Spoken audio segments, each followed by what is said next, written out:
Under the blazing Egyptian sun stand three silent giants. For more than 4,000 years they've guarded the edge of the Sahara, the Pyramids of Giza. They were built before Rome, before Greece, before the Bible was written. And somehow, they still stand. Who could have done this? Was it the slaves of a ruthless pharaoh?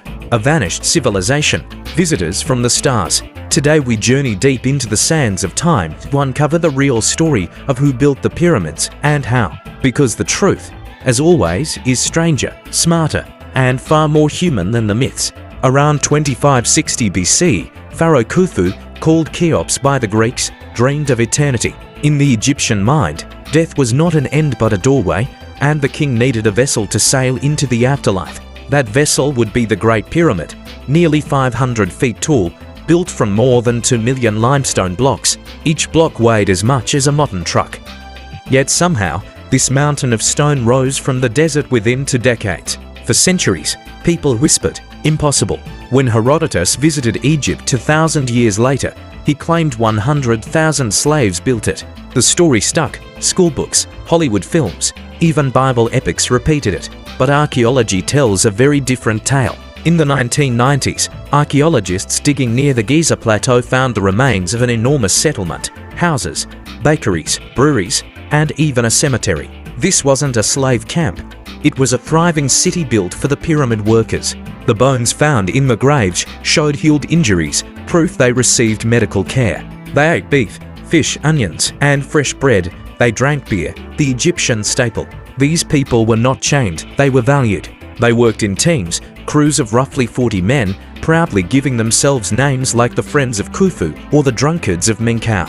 Their graffiti still survives, painted in red on hidden stones inside the pyramid itself. Imagine it. Thousands of men pulling in rhythm, ropes creaking, drums beating. The desert, air alive with dust and song. This was not misery. It was mission. Egypt's farmers worked the fields only part of the year.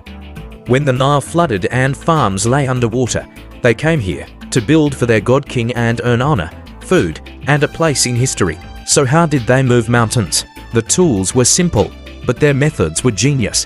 They carved limestone blocks with copper chisels, pounded granite with harder dolerite stones, and dragged each block on wooden sleds.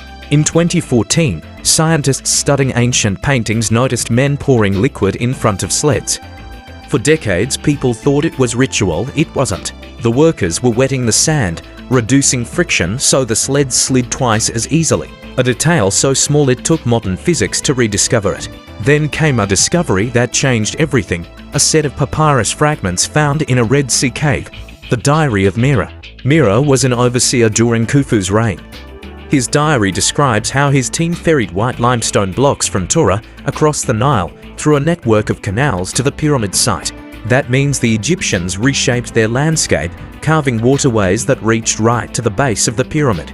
The Nile itself was their conveyor belt. At Giza, ramps of clay and limestone rubble rose beside the structure. Some were straight, others zigzagged or spiraled upward. With ropes, wooden sleds, and pure muscle, the crews moved each block into place, one every few minutes, day after day, year after year. Primitive? Not at all. It was logistics on a national scale, the world's first mega project. The deeper we look, the more the pyramid reveals its hidden code. Each side faces the cardinal directions with a precision of less than 1/15 of a degree. Even modern surveyors struggle to match that. The base forms a perfect square, its corners aligned almost exactly to true north, south, east and west. The ratio of its height to the perimeter echoes the mathematical constant pi. Whether coincidence or intention, it shows astonishing geometric understanding. The Egyptians didn't have calculators, but they had eyes trained on the stars. They mapped the heavens, noting how certain stars never set. To them, these were the imperishable ones, the realm of gods. The pyramid was a cosmic ladder. Its narrow shafts, long thought to be ventilation, point directly toward Orion and the North Star. Through these celestial corridors, Khufu's soul would rise and join the gods. Yet, even after millennia, the pyramid guards its secrets. Inside lies the Grand Gallery, a soaring corridor that leads to the king's chamber, a granite room containing an empty sarcophagus. No body has ever been found. Did grave robbers take it? Was Khufu buried elsewhere? Or was the pyramid never meant to hold a body at all? Some scholars believe it symbolized resurrection itself, the pyramid as a machine for transformation, not just a tomb. Whatever its purpose, its construction demanded an empire's full might and an almost spiritual devotion to order and precision. In the 20th century, writers claimed the pyramids were too perfect for humans, that aliens, time travelers, or survivors of Atlantis must have built them. It's an entertaining idea, but it collapses under evidence. Archaeologists have found the workers' tools, their camps, their names carved into hidden stones. They've traced the quarries, the transport routes, even the bakeries that fed the crews. There's no trace of laser-cut stone or anti-gravity lifts, only calloused hands and clever minds. To deny that is to deny one of humanity's greatest achievements. The alien theory may sound romantic, but it steals credit from the people who truly earned it, the ancient Egyptians themselves. When the pyramid was new, its casing stones of polished white limestone gleamed like snow under the desert sun. At its peak sat a capstone, possibly sheathed in gold. Imagine approaching Giza then, 3 blinding beacons rising from the sand, symbols of divine power visible for miles. As centuries passed, earthquakes shook them.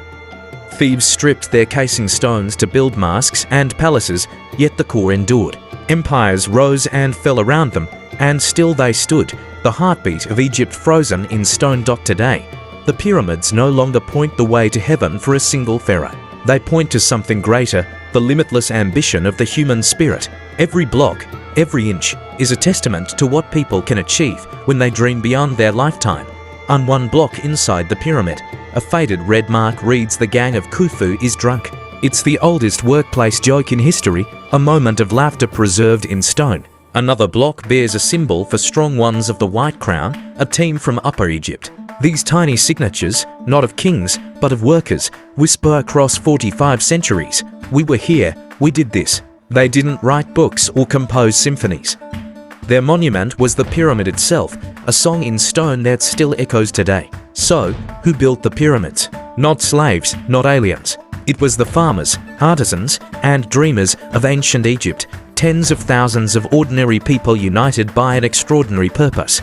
They moved mountains, shaped time, and built something that has outlasted empires. The next time you see the Great Pyramid, remember, it's not just a tomb. It's proof that humans, when inspired, can touch eternity. If this journey through history inspired you, don't forget to like, subscribe, and ring the bell